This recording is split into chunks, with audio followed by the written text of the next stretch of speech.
ladies and gentlemen. Yes, it's the Bald Explorer. Here with another, I don't know, half an hour or so chat show here for you this evening. Sorry, whilst I was waiting for the show, I was prattling around, sort of getting myself all psyched up. And very nearly didn't start the show. I was listening to my wacky music, gets me in the mood, you know. And I'm sitting there, because I can't hear it in the studio, I'm fading it up. I'm fading it up on this little fader down at the side here. You can't see all of that. And in order to hear it, I have to put on these great big speakers. So I was just here sitting like this, dancing away, quite happily, merrily.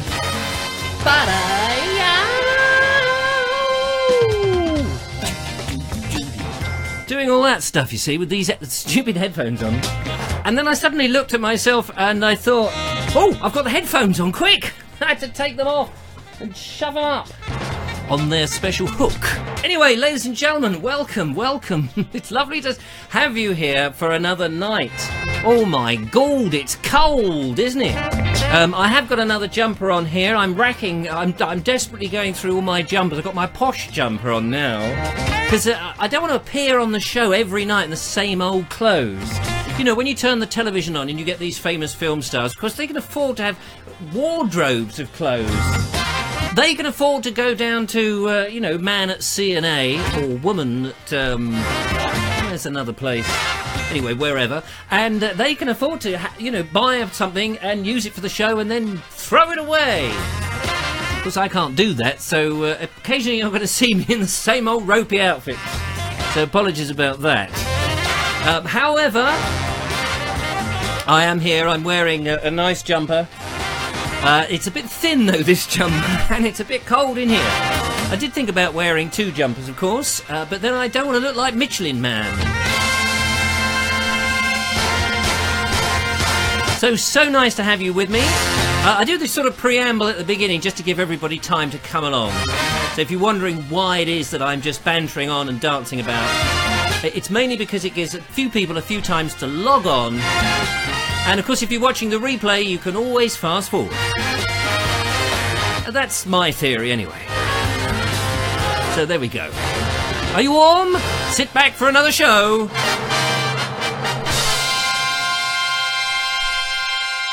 Fantastic. Well, it's so nice to see you. Let's see if there's anybody actually out there. I always wait till the end to see if anybody's actually come. It's very nice to see you. So we've got Steve Blakey. Yes, we've got Anne Evans. We've got Zoe. We've got Paul. We've got Cynthia. We've got Jürgen. We've got Julia. We've got Newport. We've got Paul. We've got Malcolm and Elise and many, many more, I'm sure. So nice to have you there. Now, tonight, ladies and gentlemen, I'm going to start on a slight downer. I just want to say this. I want to get it out. I noticed some very sad news was announced on Facebook today. Now, I'm being deadly serious. I know you don't know how to take me seriously, but no, this is true. Now, I don't want to jump to any. I don't want to make a complete and utter tit of myself, but very sadly, I noticed that somebody who I don't know how to put this. You see, hang on, I'll start again. One of my viewers. Now, hang on. This makes out there's claim that I have any claim to this, and I'm doing this all wrong. Let me do this again. Sadly, somebody put out that a chap called Steve, who happens to be one of my viewers and listeners to the Naked Englishman podcast, died fairly recently. In fact, early in February, and they announced it today on Facebook, and I saw that, and it was this chap called Steve, and I thought, I mean, I've never met this chap.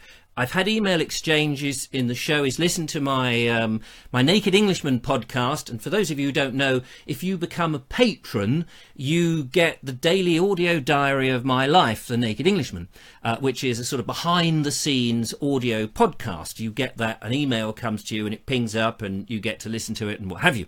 So anyway, he's often listened to me, and he's commented and various things.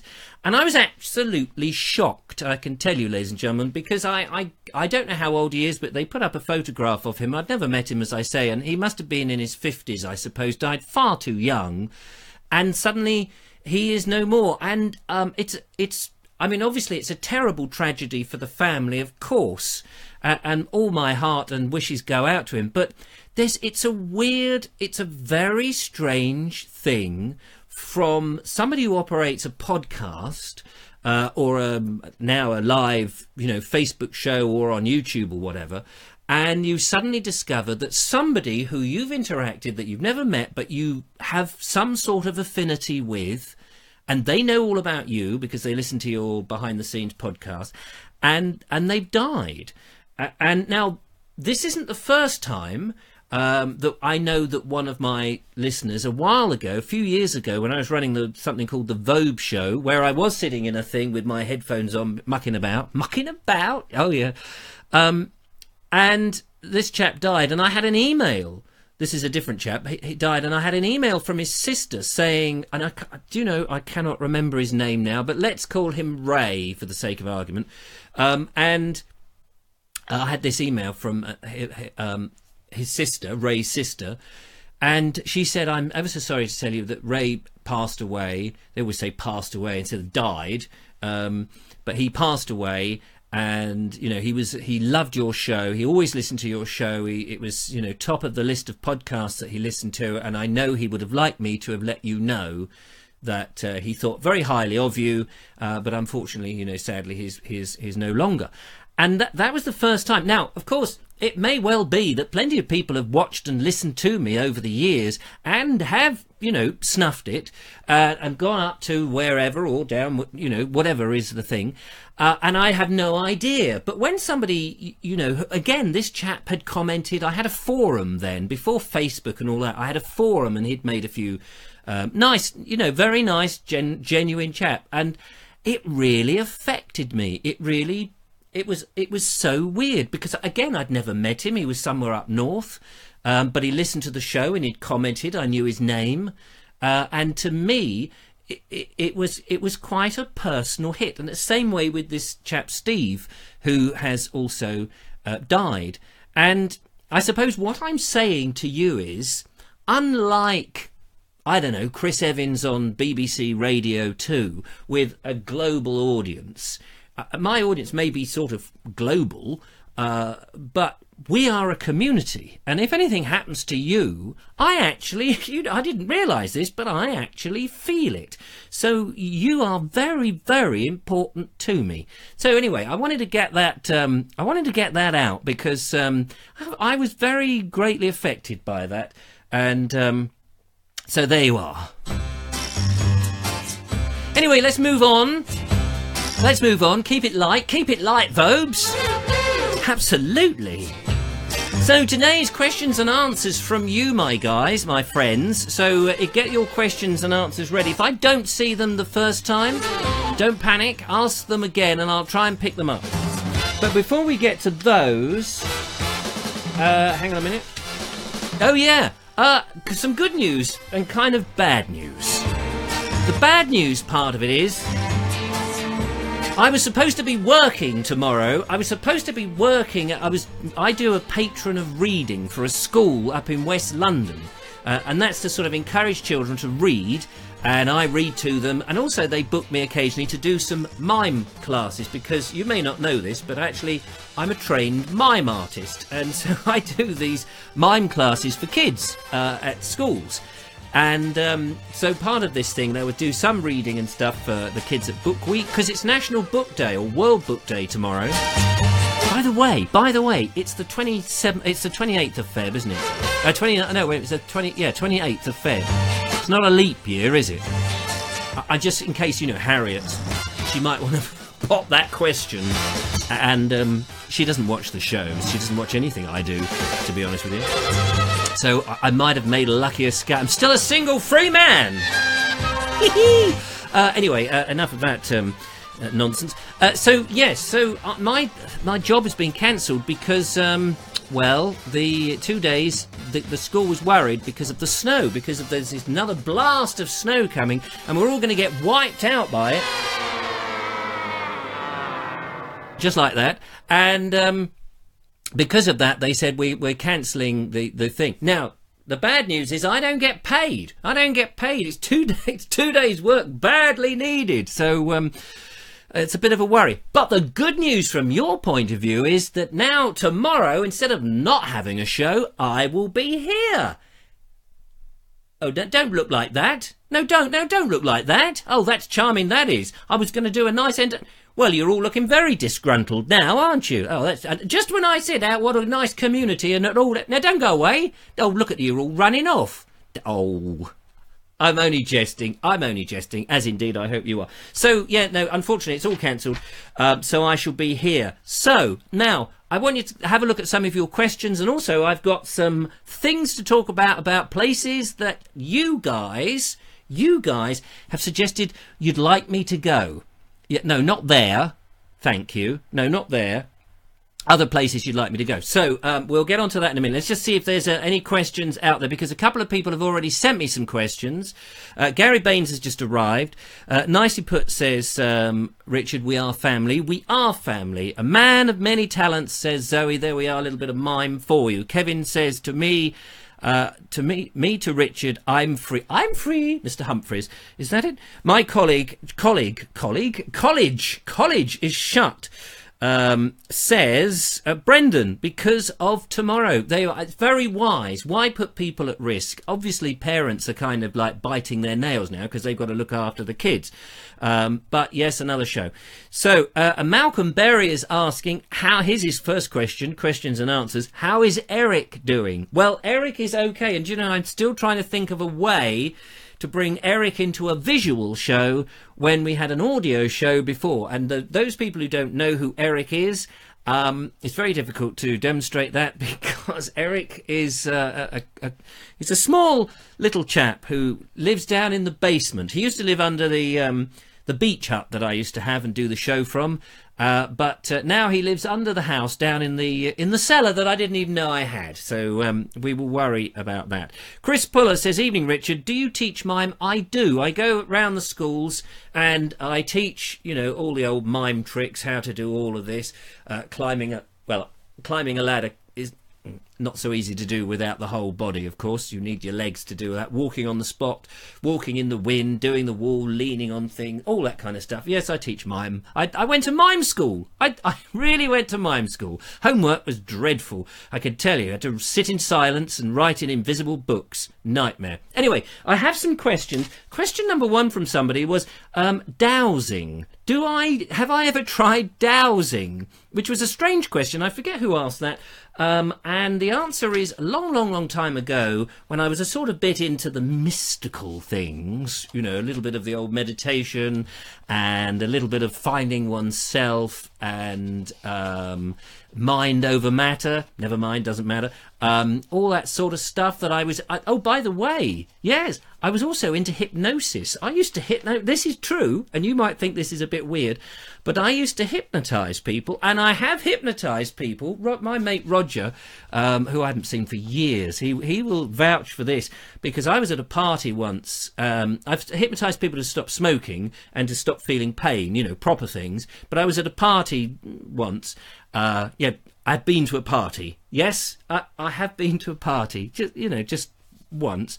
And at this party, somebody said, oh, you do a bit of hypnosis, don't you? And I said, well, yes, I do. And they said, oh, go on, let's do some hypnosis. So I was young and I was, misusing the power of hypnosis. And I actually, when I was doing it, I could look at people and tell instantly that who was susceptible and who wasn't, because some people are and some people aren't. I haven't been practicing hypnosis now for years and years and years, although, still I know what to do, but I just haven't done it. So I haven't been sort of looking at people and going, oh yeah, you're quite susceptible and you're not. Anyway, I was at this party and somebody said, can you do it? So I realised that with this one particular girl who I I had this strong feeling was going to be very susceptible, and it turned out she was. I put her under the hypnosis, and my mate Roger was sitting here, and I said to her, I woke her up, and I said, look, you can see Roger here, can't you? She said, yes. Well, if you look over here, there's another Roger. It's the same Roger.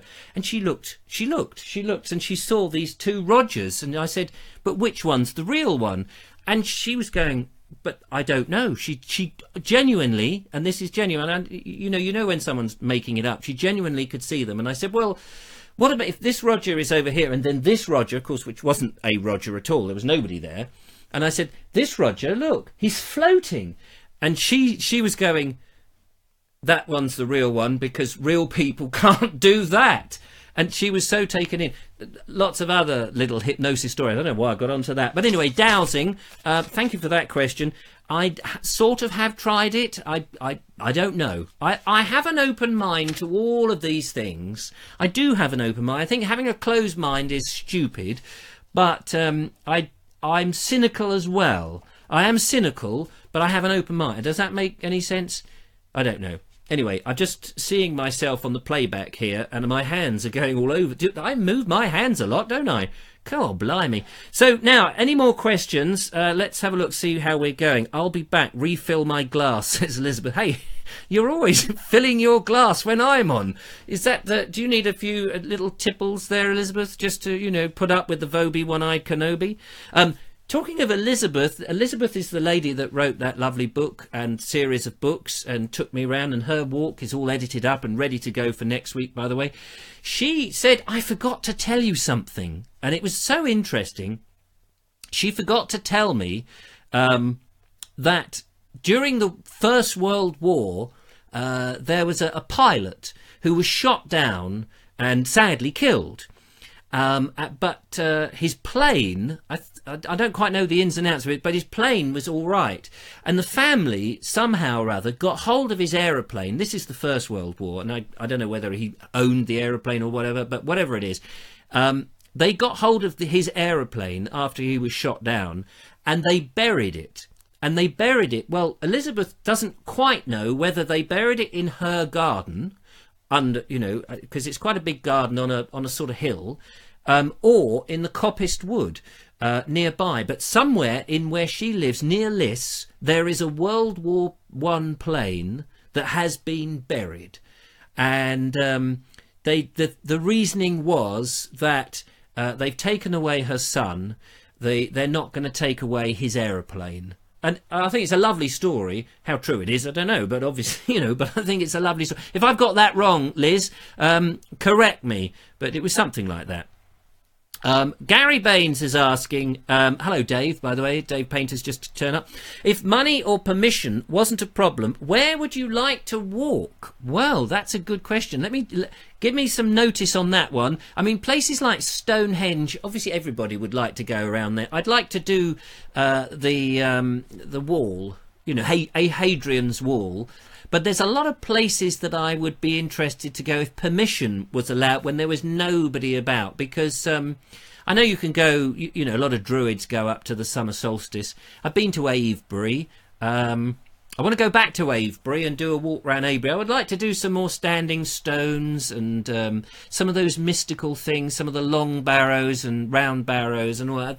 I do have a weird interest in the before civilized man, as it were, before written history, so the Neolithic period, and now a lot of people don't really sort of give them much credit, but they've been around far longer than any of us, the civilized people, before history was written down, far longer.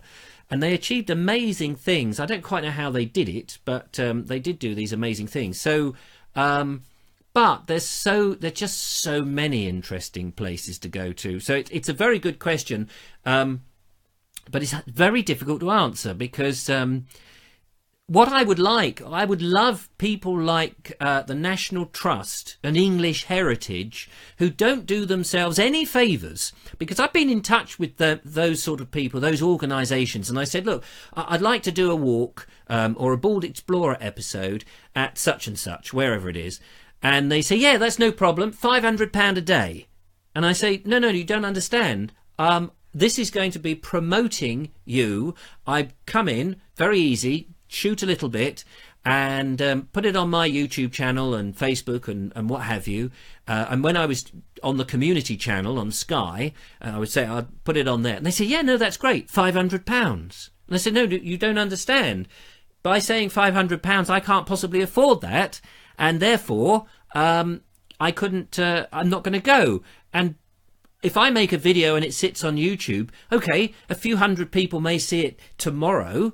In a month's time, perhaps a few more hundred people. In a year, in 2 years, in 3 years, it's going to escalate. And people, you know, will eventually, I'm building up my audience, more and more people will see it. It's an advert for you. And they just don't get it. These organisations, and some of them are charities as well, and they just don't get it. They don't seem to understand. It's a weird, strange mentality. For example, I'll give you another example.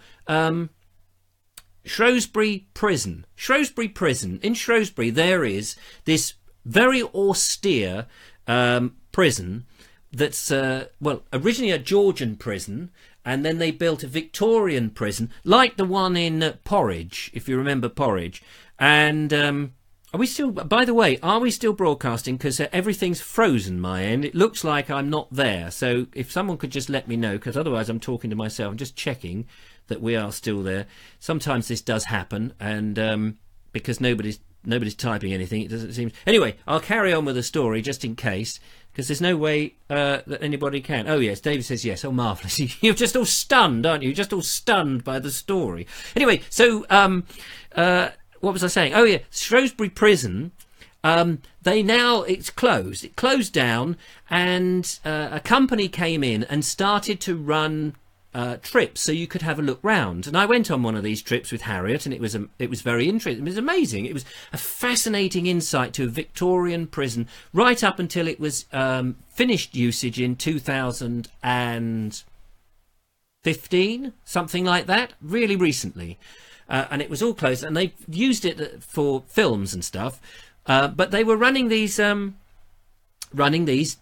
walk rounds, these trips, these sort of guided tours. That's the word I was looking for. So I got in touch with them, and I said, is there any chance I could, come in? It would take about an hour, walk round, do a little bit, I'll edit it together. And they said, let us think about it. They went away. I'd sent them links to some of my YouTube videos. They came back and they said, no, thank you very much, but no, because you don't have a huge amount of viewers, and we don't think that your brand is it sits comfortably with our brand. I'm a bald explorer. I go around. I'm everyman. I'm not an expert. I'm going to there and be I'm not going to say anything bad about it. I'm going to enthuse about it. I'm going to walk round and I'm going to point out things. And it's a big advert. And they were just a bit snobby, and they said no. It's your brand isn't good enough. You haven't got enough people, and therefore, it's going to sit on YouTube. It's going to be there for. Well, until YouTube go down the pan, people will see it. And if you get one person, one family that comes along as a result of watching my video, you've made money, and it's cost you nothing. And I'm not... it's bonkers. We went to Arundel Castle in my old podcast, the Vobes Show podcast, and one of my listeners, a lovely chap called Robert Reed, who's been a fan of what I do for yonks, really nice chap. He was coming over to the UK. He said to his family, we're going to Arundel, and we're going to Arundel Castle because Richard Vobes in his Vobes show went there, and as a result of that, okay, so it's just him and his and however many members in his family, they went there, and as a result of me going to Arundel Castle, and I just did it on the sly, I didn't ask anybody because I knew if I asked them they'd be going, oh no, and if you're going to do it, it's £500 or whatever it is. I mean, it's so short-sighted. Anyway, so I got off on one there. I beg your pardon. Kevin Hall says it's freezing, but it's okay now. Chrissy says, what's your opinion on fracking all over the UK? Well, it's a difficult. That's a very interesting question. And There's one of those questions that you can't win, can you? You can't win, because you can be in favour of it and then a whole bunch of people will hate you. You can be not in favour of it and then a whole bunch of people will hate you. So sometimes on these sort of things, it's very difficult. I don't know enough to, if I'm honest, I don't know enough to form a proper opinion, because it's so politically charged that I just don't know enough, and I think a lot of people jump on bandwagons and don't know enough, and they're influenced perhaps what other people say on social media, one way or the other. So I'm going to dodge the question. Have you ever been to Oxford? Says Zoe. The prison here is now a Malmason. I'm no good at names. Malmason, is it? Malmason Hotel. It still has some original features, including the staircase. It looks very intriguing. I really want to book a night there sometime. The cells are now bedrooms, and the suites used to be governor's offices. Yeah. Now, I don't mind that. If you know, if there's an old building and it's turned into a hotel, I'd rather it was turned in. At least you could go in and have a cup of coffee, even if the coffee was expensive. At least you could go in and see the interior. I would hate it if they've changed it completely. The other day, or not the other day, a few weeks ago now, Harriet and I walked around a lovely little village called Upton Magna, and somebody sent me a picture of a house that was being sold, a timber-framed house from, I don't know, the 16th, 17th century, timber-framed, typical white, black and white timber-framed house from the 16th century, okay? And I looked at it and I said, oh, and it was for sale. And I said, oh, what a beautiful house, what a lovely, beautiful house that is. And then they gave me a link to Rightmove, or one of those places, and it showed the interior. And instead of seeing the beams and some of the exposed wood and the higgledy-piggledy, it's as if whoever owned this beautiful timber-framed house in this ancient village in the middle of Shropshire had gone and plastered over all the walls, and it looked like some interior flat or apartment in a city somewhere. There was nothing I mean, it was all very swish, but there was nothing to say you were in a 17th century timber frame building. I mean, it was just, what was the point? What is the point of spending what must have been £500,000 in this beautiful old place to deck it up like some apartment and a high-rise block of flats? I mean, it was just barking, absolutely barking. So I don't know. My uncle was a prison officer there, says Cynthia. Oh, really? What? And in Shrewsbury or at Oxford? So that's interesting. What do you think of the wind farm, says Charlie Gunner? Now, here we go. There's another question for you. This is an interesting thing. Ashcombe Windmill is a wind farm, effectively. It's a one windmill that's generating electricity. It looks like a windmill. It has the aesthetics of an old-fashioned windmill, and it looks lovely on the thing. Okay, it probably doesn't generate a huge amount for the grid or anything like that, and it's probably a hell of a lot expensive to build. I personally, I kind of like wind farms, because who wants to pollute the atmosphere? I'm not a global warmist, by the way. I'm happy to put that on record. I don't believe in global. I don't think, and I have spent a bit of time looking at the research, I don't believe in that, and we can have that debate another day. However, that's not to say I agree with coal being burnt in huge quantities, because I know from just having a fire here in the house that if I light the fire in the daytime with coal and go over to Morrison's, I can smell the coal and I think, cool, who's lit the fire? Oh, it's me. It's me. So I don't want to pollute the planet, but at the same time, I do think it's an eyesore. I do think it's a right old eyesore.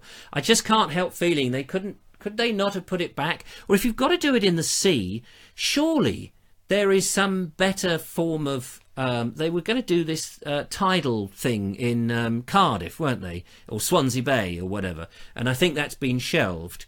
And I don't know, the motion, I don't, again, you know, the planet is in a right old state, isn't it? And we've got to do things, and maybe my views are probably old-fashioned, and I probably don't want to have the coastline blighted by that. But some people will love it. Some people will love it.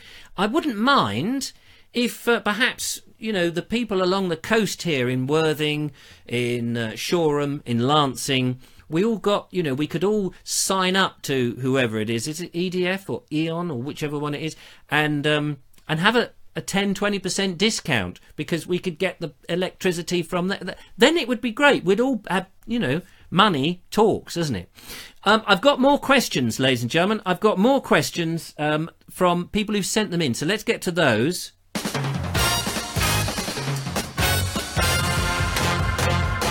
So here's a question that Neil Haig sent in to me by email. He said, it's time to get back into your pink rocket and travel to Mars. Which book, which music album and which film would you take? Now that is a very tricky. What would you do? What book would you? I was thinking about the book, you know, because if you read a storybook, once you've read it, you've read it. Maybe some philosophy or something would be good. But if you're on your own, it's a bit like the old Desert Island Disc, isn't it? So a book would be, this is deep thinking. Deep thinking for me. There's no point having books on England and the countryside and old houses and trees, because on Mars, what is there? Maybe it would, you know, I'd be missing home too much.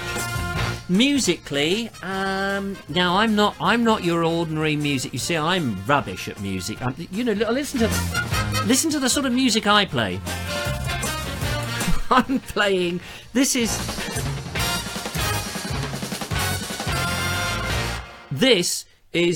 production music, okay?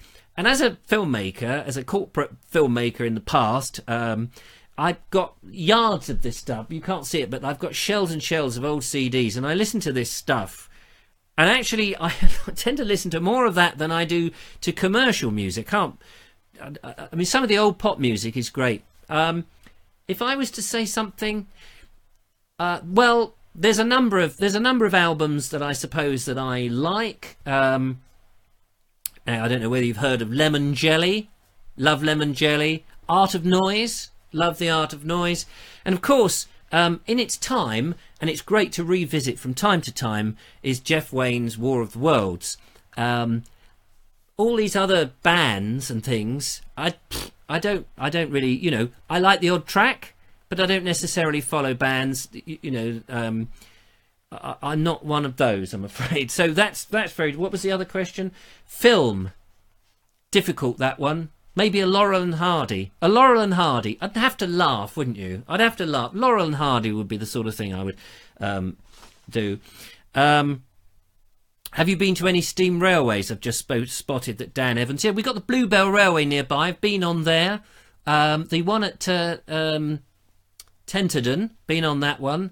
I like railways. I'm not, you know, nuts about them. I know there's some people who can tell you, you know, where a buffer has been buffed up from what station and where it's been moved. I'm not completely ensconced in all of that, but there we are. Elise Marianne says, do you have any photos of your entertaining life, and where does the name Vobes come from? So let's deal with that. Let's go, because you want to have a relief from me, but not for very much. So here we go. I have got some pictures of me juggling and unicycling and all of that sort of stuff, but I've chosen to pull out some slightly different ones. This is a publicity photo I used some time ago with a lovely girl called Mary Claire, who now lives in the States with a family and is, I think, very, very successful. We used to do Mad Waiters together, and you can see us dressed as Mad Waiters. Now, that was a gig I used to love more than anything else. I used to love doing the Mad Waiters. We would blend in, ladies and gentlemen, we would blend in with the ordinary staff at very posh hotels like the Dorchester and Park Lane hotels and you know, those sort of things, Claridge's and anything like that. We would blend in No one would know we were not. And then very subtly over the evening, we become more incompetent and unable to do the job. And it's a very, very thin line to try and convince people that actually you are incompetent and you're not performing. Because it's so easy to sort of go into the performance. But my silver service was a complete nut. It was like a rusty iron service, really. And then I could talk about that for ages. But that was one of the things we used to do. And people would love it because you'd get to a point where some people had clocked that you were a stooge and other people hadn't. And you would make eye contact with those that knew what you were up to, because they would love to see you doing things to those people who still hadn't got it. And people would get irate. It was so funny. Because when you're a waiter, I don't know if any of you have ever been a waiter, when you're a waiter, you're invisible. You're just invisible. And the thing is, to make yourself visible, you don't have to do too much. So, for example, imagine a situation where people are coming in for an event and they've all dressed up in black tie and all of this and so, wow, wow, wow. And you've got champagne and there's the champagne and you're there with the champagne and people come in and they've got their glasses, you know, and they're chatting away. No, I haven't done that. And then, it's like, this waiter, you fill me up, and they're just like, they just offer out the thing, and you're going, yes, of course, and you fill up the thing, and then you go around and you fill up a bit more, somebody else, and what have you, and they're busy chatting away. So, of course, what I would do is they're like this, and they're handing out their little fluted glass, and I'm filling it up. And I'm filling it right to the brim, right to the very brim. And they go, oh, there's a bit of rather a lot in there. And then as soon as they've taken a sip, like this, and then they talk, I'm filling it again. And they go, no, it's fine. Oh, okay. And then I would move on. In those days, this is like before the smoking, people were smoking like this, and they're smoking like this, and I would just come up to them with an ashtray. I would come up to them with an ashtray and just float it underneath them like this. So they're going, oh yes, well, I was at this thing and this is burning, and I'm just floating it out, and they look at me and they go, oh. And so it's all little, very tiny little subtle things. And then as soon as they've done this, where they've tapped it into the thing, out comes a cloth, and I'm cleaning this, cleaning the ashtray, and I'm blowing the ash into the room. And people, because some people over there are clocking me and not the people immediately in front of it. It's a hoot, an absolute hoot. Another thing we used to do is you'd have a bread basket, and they've all sat down, they're sitting down, and say it was soup, some very nice soup, and you're going round with a basket of red or brown rolls in this little basket thing, and you've got 2 spoons in which to dish up the rolls. Well, most people would bread, what would you say, white or brown, and so they would get white or brown, and then they would go a brown, thank you very much, no, or whatever, whatever they would say. Now you just easily pick up the roll with your spoons, piece of cake, of course, piece of cake. But not if you put the spoons back to back so that you've got the rounded bits close together, because it's actually impossible to pick up a bread roll. So you've got the spoons with the rounded backs like that, and the roll is moving around in this basket as you're chasing it around, looking deadly serious, absolutely serious, in all earnesty, trying to pick up this sodding roll. And in the end, they're going, I'll just take it, it's all right.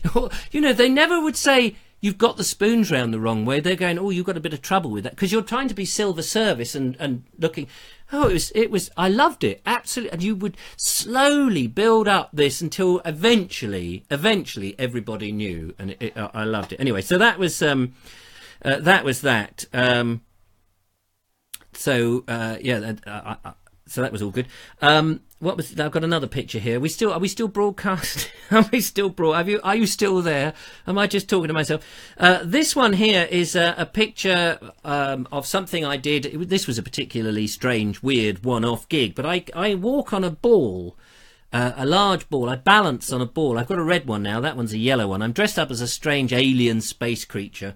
Actually, this was the costume I used for my television series Snug and Cozy, which was filmed back in the 90s. And sometimes I would get these space-themed events where they would want me to dress up and do things. And, you know, you'd juggle around or muck about and talk in a silly thing, paint your face and do all that. But I'll dig out some more for another occasion. How about that? That would be good, wouldn't it? Yeah, absolutely. Why not, indeed? You tuned in to the Bald Explorers evening chat show on a cold and frosty, snowy night. Have we got any more questions from here? No, that's all my questions that were sent in. So let's go back to see what you've got. Oh, time's ticking on, isn't it?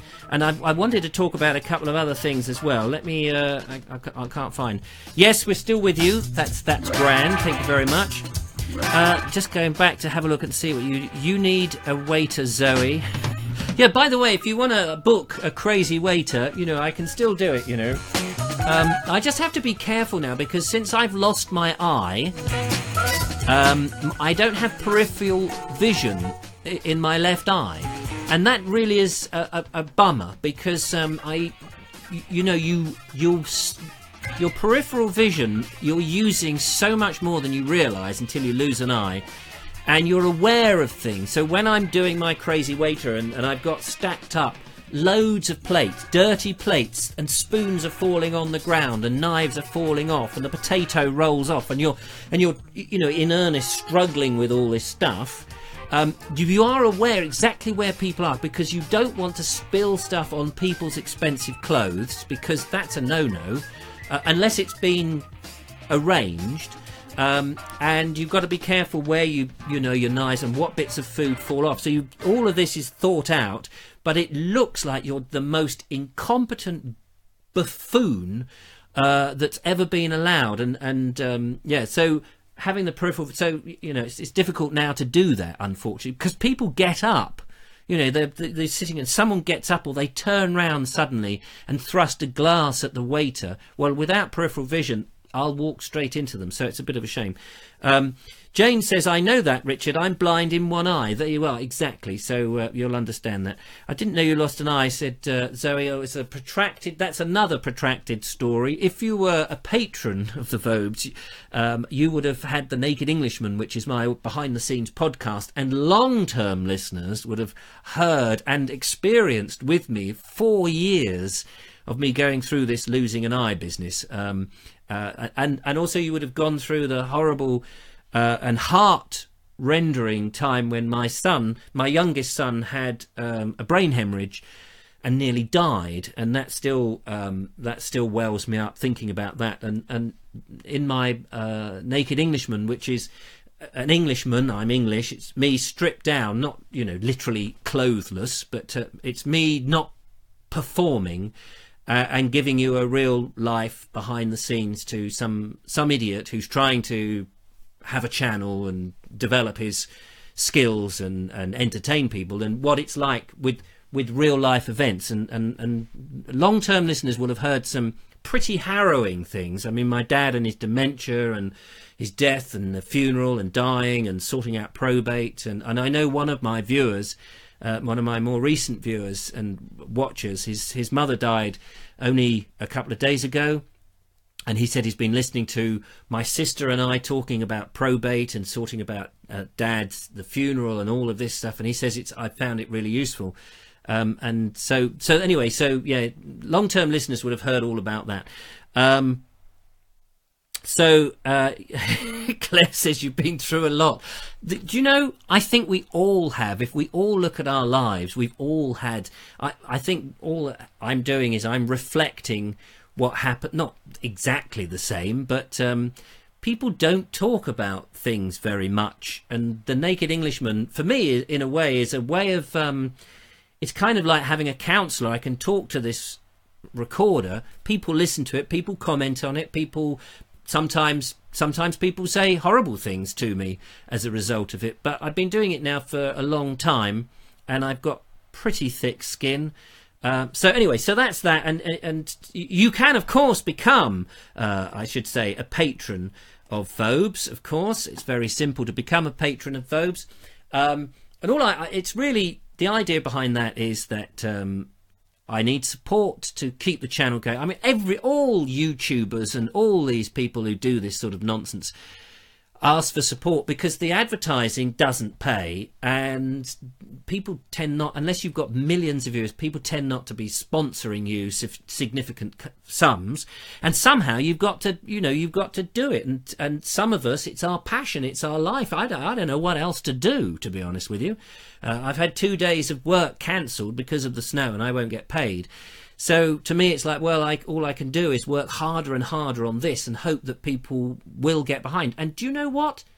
The amazing thing is that there are some very, very lovely, generous people out there. And it's not just me saying that. There are other YouTubers and all the rest of it who are out there who are working. And we know that there are people out there who really value this sort of thing. And they get behind you. What we need is lots of those in order to keep it going, but because none of us expect to get rich. It's just, when you've got the gas bill and and all of those things, and but it's tight for everyone, so what can you do anyway? So that's how to be a patron. Let's have we got time?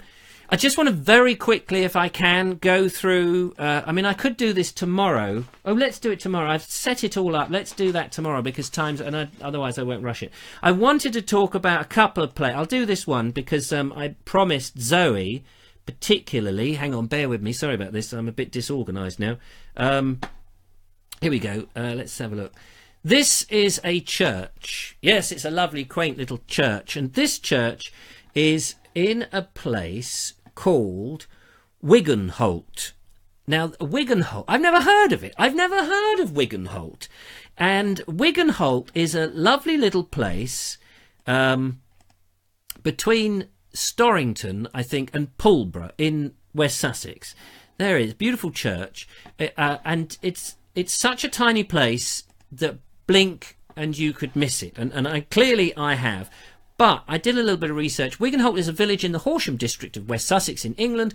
It's 1.5 miles southeast from Pulborough on the A283. The village consists of a farm, a few houses, a small church, and that's kind of it. The RSPB, the Pulborough Brooks Wildfowl Reserve, is north of the parish on a floodplain of the River Arun. Wiggenholt Common is an area of open woodland south of the village and adjoins Parham Park. And it's popular with walkers. Well, clearly popular with walkers who know all about it. And the Roman road, the Greensand Way from north of Lewes, passes north of the village to join Stane Street at Hardham. Now, I've been to Hardham with Mr. Snow. Martin Snow! Martin, where is Martin? We must get Martin back on the west bank of the River Arun. The remains of a Roman bath house have been excavated besides the Roman road. Citation needed. Oh, sorry, I don't need to read that bit. So there's places like that. Zoe pointed that out to me earlier today on the Bald Explorer page. Thank you to you, Zoe, for doing that. And I would love to, it's just your ideas of places to go are paramount and really help feed this. At the beginning I said this is a community, this is a family, we are all, we're all part and parcel. I just happen to be the idiot up front who's prepared to make a complete arse of himself and do these things. But you are very much, whether you're being a patron or whether you're just being a viewer or suggesting things, you're all part of this amazing thing. And the internet is an incredible thing that brings us all together. And there may be a bunch of trolls doing all sorts of weird stuff on political Twitter feeds and this, that and the other and goodness knows what, but we don't do any of that nonsense. We stick to good old outside heritage, interesting places, landscape, and dabble, and we just explore things that takes our fancy. That's what this is all about. So thank you very much to Zoe for suggesting that. Now I've got a whole load of other ones that people have suggested, and I was going to go through them this evening because very often when I'm sitting panicking about what's the content for the show, I'm thinking, oh God, what am I going to do? often you over prepare. So I'll save this for tomorrow, because I'm going to be here tomorrow. I'm going to be here. We're going to have an extra show. So that's all very exciting. Let's just see what's going on in the chat room now. And before I disappear. So Zoe, wow, Zoe, so young to have done that. I've obviously missed that. Yes, Jane, hereditary condition. Oh, I've obviously missed a load of stuff there. Put a picture of Worthing in 1990, says Jake. You have, or you want me to? Jake, I'm not missing it. A lot of people talking to each other, which is fine. Diddling Church near Bepton is very small church at the foot of the South Downs and is surrounded by fields. A stunning place. Diddling. Or diddling. Yeah, diddling. That sounds great.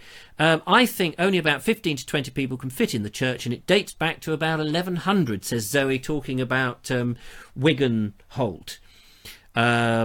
Greatham Bridge would be Cushty, 14th. I love bridges. Love bridges. There's the Stopham Bridge, is fantastic. There's loads of places. Suggest more places for me to go, and I will go out.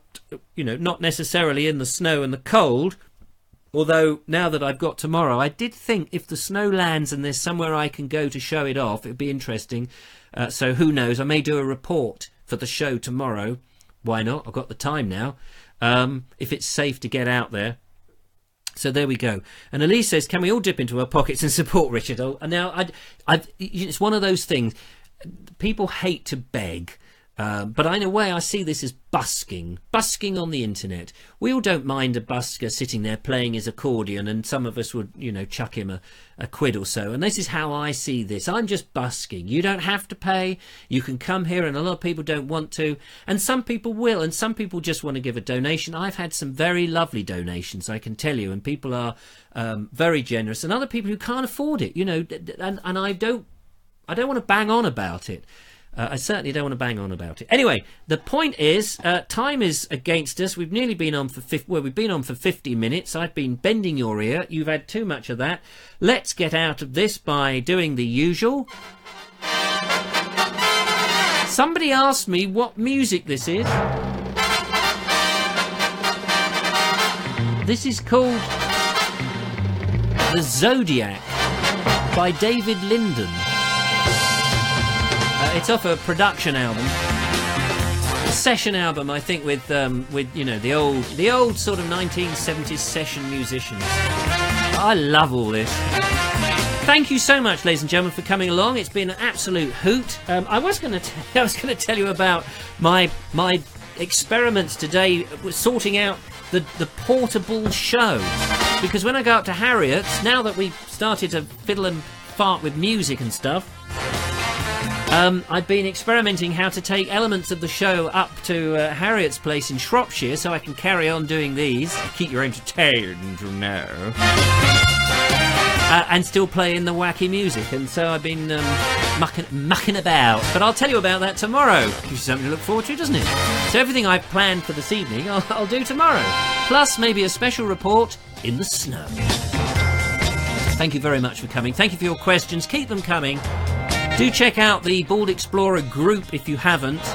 Actually, just before I go, it's starting to get quite busy, so maybe I need some moderators or some administrators to help me with the Bald Explorer group, because often people request, and I tend to go to bed early. I get a bit exhausted, as you can imagine.